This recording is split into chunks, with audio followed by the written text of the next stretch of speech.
이번 가을에는 성경에 나오는 땅 이야기를 좀 하려고 합니다. 제가 전에도 이런 방식의 설교를 한번 해보려고 했는데 감당할 수 있을까라는 두려움이 있었어요. 그러나 이번에는 한번 결심하고 한번 시도를 해보려고 합니다. 성경에 나오는 땅 이야기는 성경 전체를 연결하면서 진행해야 되기 때문에 분량이 굉장히 많습니다. 그래서 부담이 있었죠. 이번 성경에 나오는 헤브론 땅은 창세기, 민수기, 여호수아, 사사기, 사무엘, 하 이렇게 여러 곳에 펼쳐 있습니다. 이것을 연대를 계산해 보면 1000년의 역사를 한 번에 이야기를 한다는 게 부담이 되죠. 그것을 한 30분 시간에 다 설명하는 것도 쉽지 않고 여러분이 듣는 것도 쉽지 않다는 그런 생각을 해봅니다. 그러나 제가 최선을 다해서 한번 설명을 해볼 테니까 잘 따라오시면 여러분들이 성경에 대한 흐름도 알 뿐 아니라 여기에 담겨진 메시지도 찾을 수 있습니다. 제가 주보에 그 본문들을 이제 다 쓰려고 그러니까 너무 좁아서 이 성경 구절만 써놨는데 나중에 한번 찾아보시면 도움이 될 것입니다.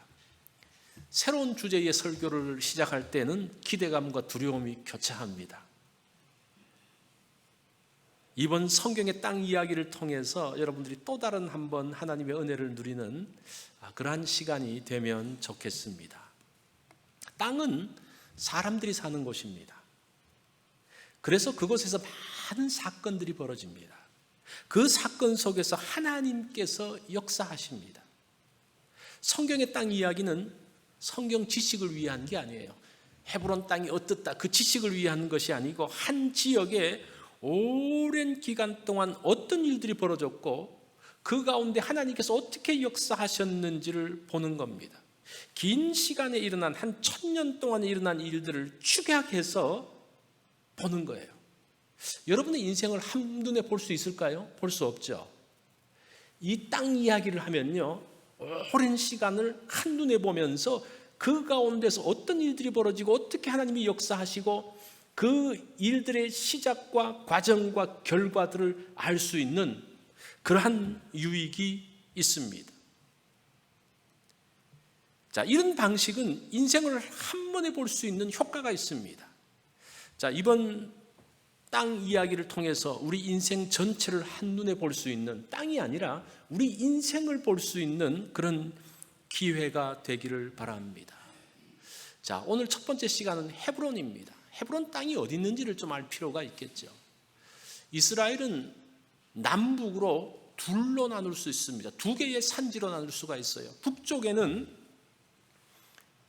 에브라임 산지가 있습니다. 이 사해바다 끝나는 지점을 해서 이 위쪽은 에브라임 산지고 이 아래 산지는 유다 산지입니다. 헤브론은 유다 산지에 여기에 있어요. 가장 유다 산지에서 가장 높은 지역, 쉽게 말하면 유다 산맥에서 가장 높은 지역이 헤브론입니다. 이 헤브론 땅에서 1000년 동안 도대체 어떤 일들이 벌어졌을까요? 자, 오늘 읽은 본문 사무엘하는 사울의 죽음으로 시작됩니다.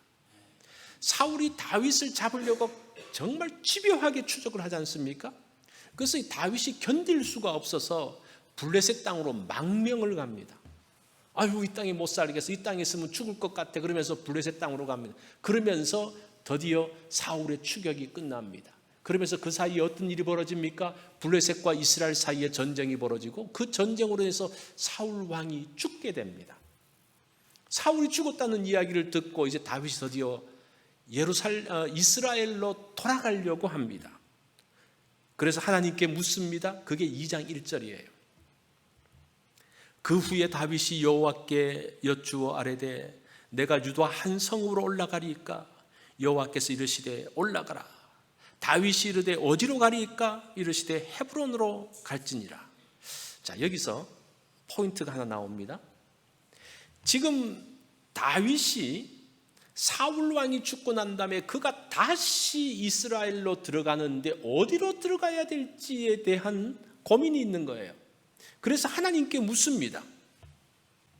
이게 그 사건이에요. 하나님은 왜 헤브론으로 가라고 그랬을까? 헤브론으로 가라고 하잖아요. 왜 헤브론일까? 헤브론이 궁금하지 않습니까? 하나님이 다윗에게 콕 찍어서 헤브론에 가라고 했다면 도대체 이 헤브론 땅에 무슨 일들이 벌어졌고 이 땅이 어떤 땅이기 때문에 하나님께서는 헤브론으로 가라고 그러셨을까? 그래서 다윗은 하나님 말씀대로 헤브론으로 갔고 그곳에서 유다 지파의 왕으로서 7년 6개월을 지내다가 이제 사울 왕의 아들 이스보셋이 죽고 난 다음에 통합 이스라엘 왕이 되어져서 33년을 예루살렘에서 통치하게 됩니다. 다윗의 출발점이 헤브론이었어요. 창세기 사무엘하 15장 그 밑에 가면 압살롬이 아버지를 반역해서 구데타를 일으킵니다. 구데타를 일으킬 때에 이 압살롬이 자기 형을 죽이잖아요. 자기 누이를 이 괴롭힘으로 인해서 뭐 괴롭힌 정도가 아니죠. 성폭행하죠. 그게 이제 분노해서 그 형을 죽이는데 그 형을 죽이고 난 다음에 도망가는데 그것 때문에 9년 동안 다윗이 압살롬을 안 봐요. 굉장히 무시하고 그럽니다. 거기에 불만을 품고 이 압살롬이 반역을 일으키려고 하는데 어디에서 반역을 일으킵니까? 헤브론으로 가서 헤브론에서 사람들을 모아서 다윗을 치러 예루살렘으로 옵니다. 헤브론에서 예루살렘까지는 한 20마일 정도예요. 굉장히 가까운 거리입니다. 도대체 압살롬이 자기가 왕이 되려고 마음을 먹고 헤브론으로 갔는데 왜 헤브론으로 갔을까? 그 이야기예요. 사사기에 헤브론의 지명이 나옵니다. 그 삼손이 그 당시에 강력한 힘을 가지고 블레셋의 지배 아래에서 블레셋과 계속 전쟁을 합니다. 계속 괴롭혀요. 그 삼손은 한 명밖에 안 되는데 그 블레셋 군대들이 감당을 못합니다.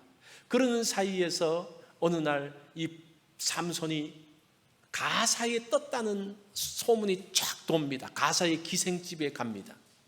가사의 기생집에 가가지고 거기서 이제 술을 마시고 있습니다. 그때 그 기생집 주변으로 블레셋 군대들이 쫙 모입니다. 그리고 이제 술 취해서 잘 때 새벽에 삼손을 죽이려고 이 군대가 기다리고 있는데 밤중에 한밤중에 삼손이 벌떡 일어나더니만 그 문을 열고 나가서 그 가사의 성문, 그 성문 문 있죠. 문짝을 뽑고 그 옆에 있는 문설주를 뽑아가지고 그것을 지고 헤브론으로 올라가요. 이 도대체 가사에서 헤브론이 어느 정도 길일까? 여기가 가사고 여기 헤브론이에요. 여기 한 37마일 정도 됩니다. 이쪽은 다 산이거든요. 도대체 삼손이 가사의 성문짝을 들고 왜 헤브론으로 갔을까? 이런 의문들을 던져보는 거예요. 이 성경에 나오는 헤브론과 얽혀진 그 사건들을 보면서 도대체 이 헤브론이 무엇이기에 헤브론으로 자꾸 모이고 있는가라는 겁니다. 헤브론은 그 당시 사람들에게 어떤 의미를 담고 있을까? 또 하나님은 헤브론이란 땅을 어떻게 사용하고 계셨을까? 이것이 헤브론을 통해서 살펴보려고 하는 오늘 설교의 포인트입니다. 자, 이렇게 본다면 이 헤브론은 하나의 땅이 아니라 무엇인가 중요한 의미가 있는 그러한 지명이라는 겁니다. 자, 먼저 그 헤브론은 아브라함과 연결되어져서 나옵니다. 아브라함이 헤브론에서 많은 시간을 보냅니다. 아내를 헤브론 땅에 묻습니다. 자기도 헤브론에 묻힙니다. 헤브론은 아브라함의 제2의 고향인 것 같은 곳입니다. 하나님께서 갈대아 우르에 살고 있는 아브라함에게 너 그곳을 떠나라고 말합니다. 그러면서 가나안 땅으로 가게 하시죠.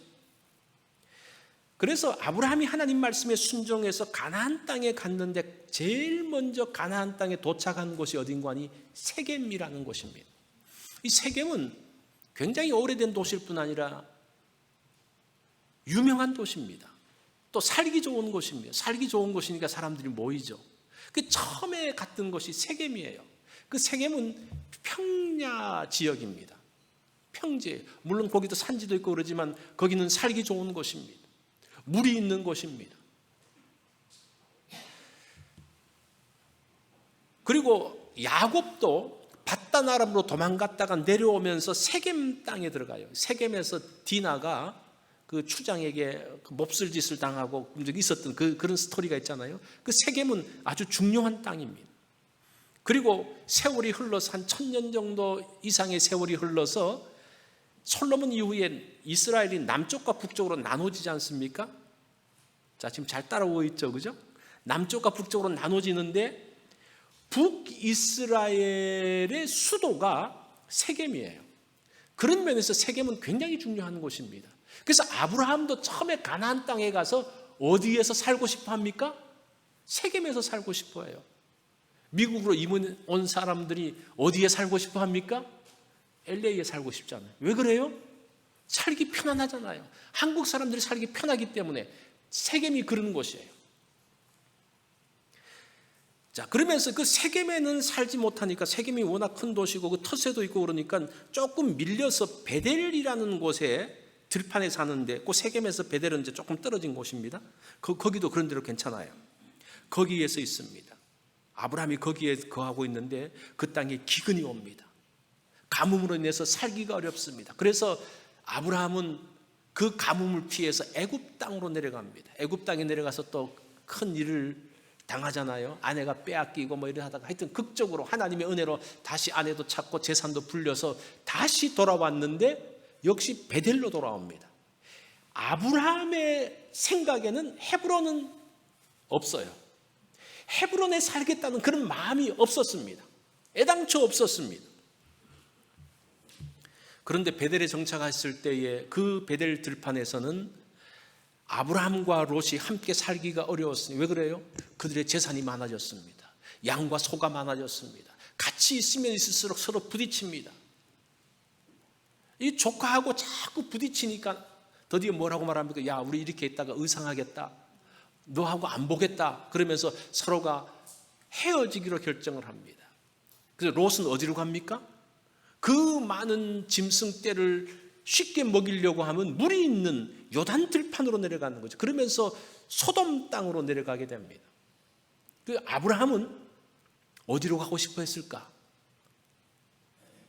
딱 생각나는 게 뭐예요? 짐승을 잘 기를 수 있는, 가장 먼저 가고 싶은 게, 이사를 한다면 가장 먼저 가고 싶은 게 세겜이겠죠. 그런데 이제 기도하면서 또 하나님의 언약을 받으면서 아브라함이 선택한 땅이 어딘가 하니 헤브론이라는 땅입니다. 헤브론은 좋게 말해서 하나님의 돌보심으로 사는 땅입니다. 자, 이게 굉장히 중요한데, 하나님의 돌보심 가운데 살 수 있는 땅이 좋은 땅일까요? 좋지 않은 땅일까요? 네? 사람들이 좋은 땅이라고 생각하는데 사실은 별로 좋은 땅은 아니에요. 왜냐하면 하나님의 도움이 없이는, 하늘의 도움이 없이는 살 수 없다. 굉장히 곤란하죠, 그죠? 뭔가 물이 없으면 물도 길러 올 수 있는 데가 돼야 되는데 비가 내려야지만 살 수 있다. 어떻게 그곳에서 살 수가 있습니까? 내가 어떤 계획들을 세울 수가 없어요. 왜 그래요? 하늘에서 줘야지만 살 수 있으니까. 헤브론이 그러한 땅이라는 겁니다. 인간이 눈으로 봤을 때는 좋은 지역이 아닙니다. 짐승을 치기에 좋은 넓은 들이 있는 것도 아닙니다. 여호수아에서 가면 헤브론에 대한 설명을 하는데 이 설명이 굉장히 중요해요. 여호수아 14장 12절과 15절을 봅니다. 이 갈렙이 하는 이야기죠. 그곳에는 아낙 사람이 있고 그 성읍들은 크고 견고할지라도 여호와께서 나와 함께 하시면 그들을 쫓아내리이다 하니 15절, 헤브론의 옛 이름은 기럇 아르바라. 아르바는 아낙 사람 가운데 가장 큰 사람이었더라. 헤브론은 어떤 땅입니까? 거인들이 사는 땅이에요.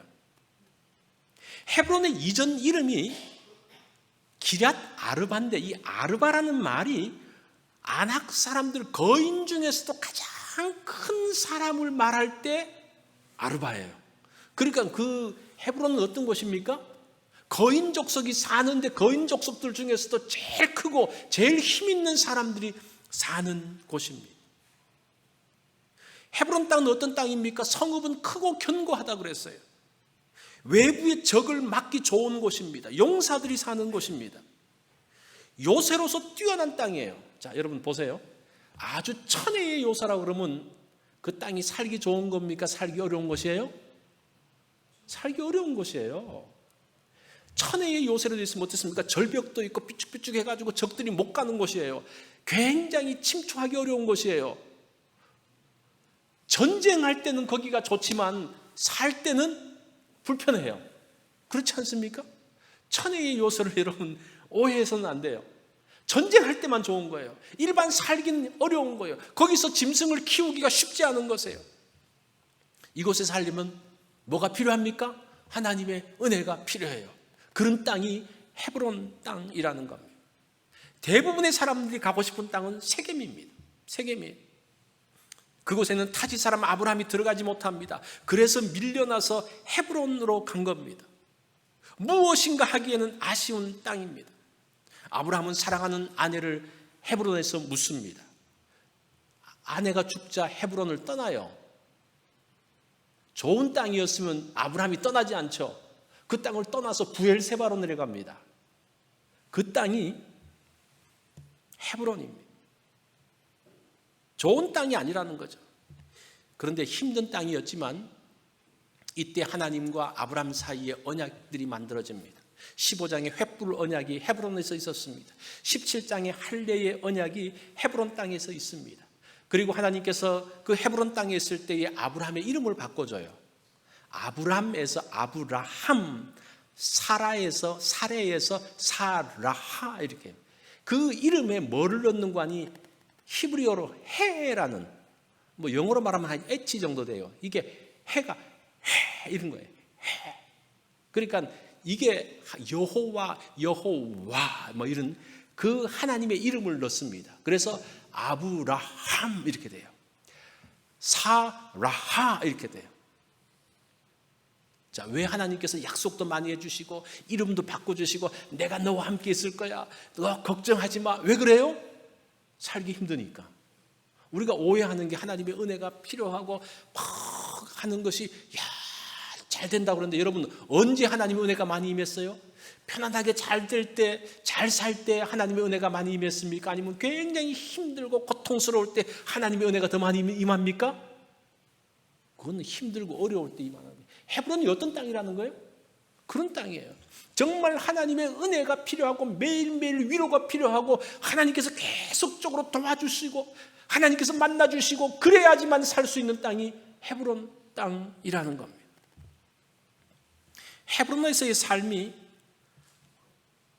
이런 힘든 가운데서도 하나님의 은혜와 하나님의 약속 때문에 살아갔던 땅이라는 겁니다. 그런 면에서 헤브론은 굉장히 중요한 의미가 있지만 실제적으로 살아가기에는 만만치 않았던 땅이라는 겁니다. 자, 그 다음에 갈렙과 헤브론과의 관계를 한번 보겠습니다. 헤브론은 민수기 13장에도 나와요. 12정탐꾼 할 때 이 헤브론 이야기가 나옵니다. 그리고 여호수아의 가나안 정복 전쟁 때 다시 등장합니다. 가나안 땅을 정복하는데 갈렙이 헤브론을 달라 그래요. 그 헤브론 땅이 어떤 땅입니까? 그 거인들이 있는 땅을 자기가 정복하겠다고 말합니다. 그러면서 여호수아 14장 12절을 보면요, 제가 다시 한번 읽어봅니다. 그날에 여호와께서 말씀하신 이 산지를 지금 내게 주소서. 당신도 그날에 들으셨거니와 그곳에는 아낙 사람이 있고 성읍들은 크고 견고할지라도 그 땅은 산지고 크고 견고한 성이 있습니다. 그곳에는 전사들이 살고 있습니다. 근데 그 땅을 갈렙이 정복을 해요. 그러면서 15절에 의미심장한 말이 나오는데, 이제 아까 읽었던 내용들, 그죠? 헤브론의 옛 이름이 뭐고 그러면서 그 마지막에 그리고 그 땅에 전쟁이 그쳤더라 그래요. 갈렙이 헤브론을 정복하고 난 다음에 그 가나안 땅의 전쟁이 그쳤다라고 이야기합니다. 사실은 헤브론 땅을 정복하고 난 다음에 전쟁이 그친 게 아니거든요. 이제 여호수아가 이제 요단강을 넘어서 들어오면서 절반을 탁 쳐요. 인천 상륙작전하고 똑같아요. 가운데를 탁 치면서 남쪽과 북쪽을 딱 갈라치게 해놓고 남쪽을 정복해 나갑니다. 남쪽을 정복할 때 헤브론을 정복해요. 이 남쪽 정복이 끝나고 난 다음에 북쪽 정복을 해 나가거든요.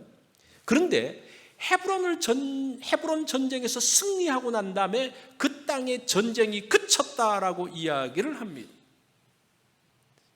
헤브론은 가나안 전쟁의 터닝 포인트와 같은 곳입니다.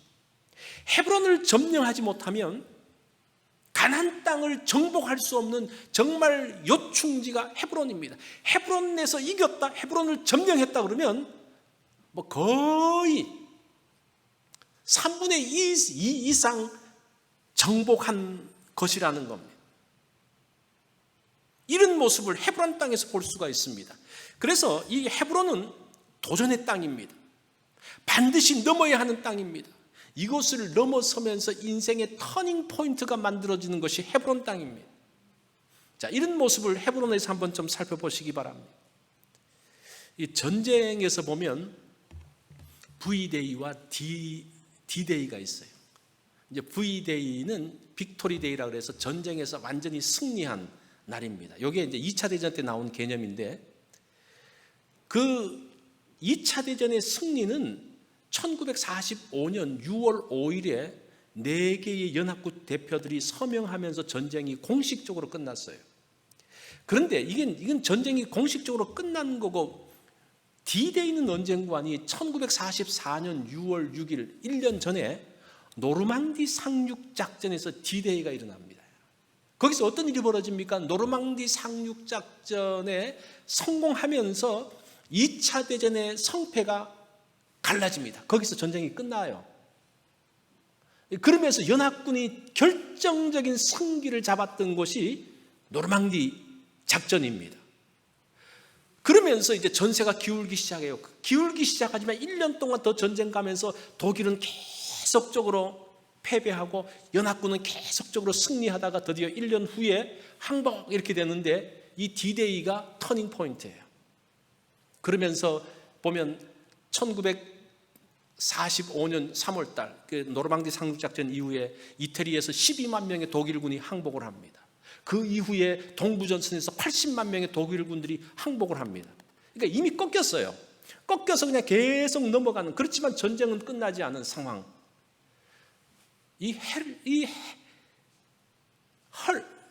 갑자기 이름을 잊어먹었네. 헤브론. 예, 헤브론 땅이 바로 그 어떤 터닝 포인트를 만드는 그 날이라는 겁니다. 그래서 헤브론은 완성의 땅이 아닙니다. 많은 도전이 있는 곳입니다. 이곳에서 도전을 넘어서야 합니다. 그래서 하나님의 도우심이 절실한 땅입니다. 정말 간절하게 매달리는 그 시기가 있다면 그때가 바로 헤브론의 지역입니다. 그래서 많은 간증들이 헤브론에서 나옵니다. 그래서 잊을 수 없는 땅이 헤브론이에요. 이해가 되십니까? 그렇지만 그 땅에 하나님의 은혜가 임했지만 그 땅이 쉽지 않았던 땅이라는 겁니다. 자, 그러면서 마지막으로 우리 다윗과 헤브론을 한번 살펴보겠습니다. 여기서 우리가 문제를 제기했죠. 다윗이 블레셋 망명을 마치고 이스라엘로 돌아갑니다. 그러면서 기도해요. 하나님, 어디 가면 좋겠습니까? 우리가 기도할 때에 기도는 하지만 내가 하고 싶은 게 있잖아요. 그죠? 다윗이 하나님, 지금 이스라엘로 들어가는데 어디를 가야 될까요? 라고 기도하지만 다윗이 가고 싶었던 곳이 어딜까? 어디였을까요? 그 당시 이스라엘의 중심은 사울이 통치한 기브아입니다. 그 예루살렘 그 바로 위에 기브아라는 그 지역이 있는데, 거기서 이제 사울 왕이 통치를 했어요. 그런데 전쟁에서 패함으로 인해서 사울의 아들들과 군대들은 요단강 동편 마하나임으로 도망갑니다. 마하나임이 어디 있는 거 아니? 여기에 있어요. 다 도망가 버려요. 그러면서 거기서는 비어 있습니다. 거기에는 블레셋 군대가 주둔하고 있어요. 그러면 다윗이 가고 싶어 했던 곳이 어디냐? 정말 민족을 사랑하는 그 불타는 심령으로 어디에 가고 싶어 했을까? 아마 기브아에 가고 싶어 했지 않았을까? 그러면서 이 고통 가운데 있는 자기 민족들을 구하려고 했지 않았을까? 그런데 하나님은 의외로 어디를 가라고 말씀합니까? 헤브론으로 가라고. 헤브론은 공격적인 도시가 아닙니다. 헤브론은 수비적인 도시예요. 천여의 요새가 있기 때문에 아무나 들어올 수 없는 곳입니다. 지금 블레셋과의 전쟁에서 패해서 블레셋에 의해서 이스라엘이 고통당하고 그의 지배 아래에 있는데, 하나님은 그 블레셋과 싸우지 말고 헤브론으로 물러가 있으라고 이야기를 하고 있어요. 그래서 우리가 성경을 볼 때에 그냥 단순하게 하나님께서 헤브론으로 가라고 그랬구나, 그렇지, 그게 아니라 그 앞뒤 배경들을 읽어보면요, 지금 다윗의 마음과 이스라엘의 상황과 하나님께서 하시는 명령이 이렇게 뭔가가 맞지 않는 것처럼 보일 때가 있다는 거예요. 왜 헤브론입니까? 뭐 그런 마음이 들었을 거예요. 그런데 헤브론으로 갑니다. 다윗이 아직은 나설 시기가 아니라고 하나님이 말씀하십니다. 지금 블레셋이 이스라엘을 침공하면서 이스라엘은 바람 앞에 촛불처럼 흔들리기 시작합니다. 그곳에서 7년 6개월을 기다려요. 그 기간 동안 블레셋은 이스라엘 전체를 지배하게 되어지고 곳곳에 블레셋 수비대를 만들어 놓습니다. 그래서 온전하게 이스라엘을 지배하려는 그런 상황 가운데 있습니다. 그냥 있으면 이스라엘의 회복이 불가능할 수도 있습니다. 그런데 하나님은 아니라고 그래요. 아직은 싸울 때가 아니라고 이야기합니다. 그런데 이 7년 6개월이 지나고 난 다음에 다윗이 돌아보니까요, 또 우리가 성경을 보면서 돌아보니까 그 기간 동안이 이스라엘의 마음을 하나로 모으는 시간이었습니다. 그 긴 기다림의 기간 동안 사울은 잊혀지고 이스라엘의 무게중심이 다윗으로 옮겨집니다. 그렇게 모아진 힘을 가지고 이제 블레셋과 전쟁하고 블레셋과의 싸움에서 승리하게 됩니다. 이렇게 볼 때의 헤브론은 기다림의 장소였어요. 자, 그러면 우리가 또 아까 했던 질문들, 압살롬은 왜 헤브론으로 갔을까? 헤브론에 담겨진 의미를 알지 못하고 표면적인 것만 보고 흉내낸 것 같아요. 헤브론이 유명하긴 유명하잖아요. 거기에 그 이스라엘의 조상과 같은 아브라함의 묘지가 있죠, 이삭의 묘지가 있죠, 야곱의 묘지가 있죠. 그죠? 뭐 거기서 많은 일들이 벌어지잖아요. 성지처럼 보여서 간 겁니다. 삼손도 마찬가지예요. 가사의 성문을 떼서 헤브론 성지 앞에 지금 이 블레셋 성문을 갖다 바치는 것 같은 어떤 그런 퍼포먼스를 하는, 우리가 조상들이 묻힌 곳, 뭐 성지라는 것을 너무 좋아해도 사실은 문제입니다. 압살롬과 삼손은 그 이름 위에 올라타려고 합니다. 사실은 그런 의미를 알지 못하고 그냥 헤브론 성지만 생각하면요, 하나님께서 의도하신 바가 무엇인지 알지 못하게 됩니다. 헤브론이라는 것은 기다림의 장소입니다. 끝없는 기다림 속에 있는 겁니다. 힘들었던 시간들입니다. 그 가운데서도 하나님을 의지하면서 숨을 쉬던 시간들입니다. 그곳에서 도전을 극복하면서 터닝 포인트를 만들어내는 그 터닝 포인트를 기다리는 시간이 바로 헤브론에서의 시간이라는 겁니다. 그런 의미를 가져야지 헤브론에 대해서 바른 이해를 할 수가 있다는 겁니다. 신앙이라는 것은 외부의 명성에 올라타는 게 아닙니다. 야, 나는 우리 아버지, 우리 어머니가 신앙적으로 훌륭해서 나도 천국 갈 수 있어. 그거 아니잖아요. 내가 큰 교회 다니면 큰 신앙이 있고 훌륭한 목사님 밑에서 있으면 자신도 훌륭한 신앙이라고 생각하는데 신앙은 그게 아니에요. 이것이 헤브론을 오해하는 모습이라는 겁니다. 헤브론의 신앙이 뭐냐? 내가 하나님을 대면하면서 지내는 시간입니다.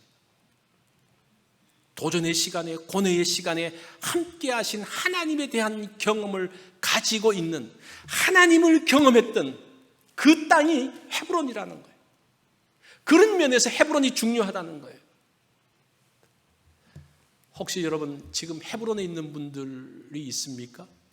지금 헤브론 땅에서 기다리면서 아직은 그 고난 가운데 있고 고뇌 가운데 있고 아직은 해결되지 못한 가운데서 기다리면서 힘들어하는, 정말 하나님의 도우심이 아니면 이것들을 헤어나가지 못하는, 그래서 하나님께 간절히 매달리는 시간을 갖고 있는 분들이 있습니까? 그곳이 헤브론이에요.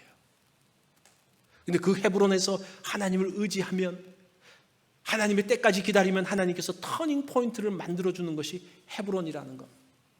이것이 오늘 헤브론이라는 지명을 통해서 우리에게 주시는 말씀입니다.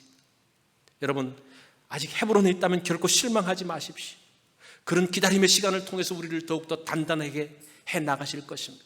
이 기간 동안 하나님을 경험하게 될 것입니다. 그러면서 그곳에서 인생의 터닝 포인트가 만들어질 것입니다. 자, 헤브론은 도전과 고난의 시간이지만 하나님의 축복을 만드는 장소입니다. 여러분들이 이런 헤브론의 축복을 누리는 그러한 시간들, 그러한 신앙을 만드는 우리 성도들이 되면 좋겠습니다. 기도하겠습니다.